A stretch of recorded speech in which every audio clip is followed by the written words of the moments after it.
So hi korang, sekarang ni ada kat Bandar Tun Hussein on Ceras.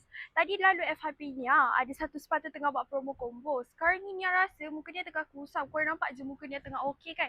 Sebenarnya muka dia tengah kusam sangat-sangat. So Nia nak pergi check sepatu betul ke ada promo sekarang.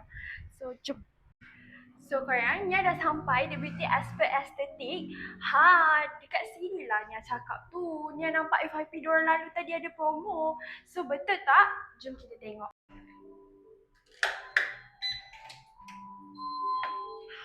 Korang dekat sini lah yang Nia cakap tu. The Beauty Aspect Estetik. Hai Miss, hari ni nak buat apa? Hai, Nia hari ni nak buat rawatan facial sebab Nia rasa muka Nia tengah kusam sangat. So korang, hari ni Nia nak buat rawatan facial sebab Nia rasa sangatlah kusam muka Nia ni. So jom kita pergi konsult supaya diorang boleh suggestion kat Nia apa rawatan yang paling bagus untuk Nia buat hari ni. Jom.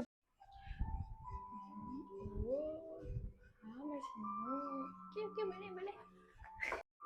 Okay korang, Nia dah siap konsult. Diorang pun dah sahaja kat Nia apa yang Nia patut buat. So dia nak tengok sebelum dan selepas.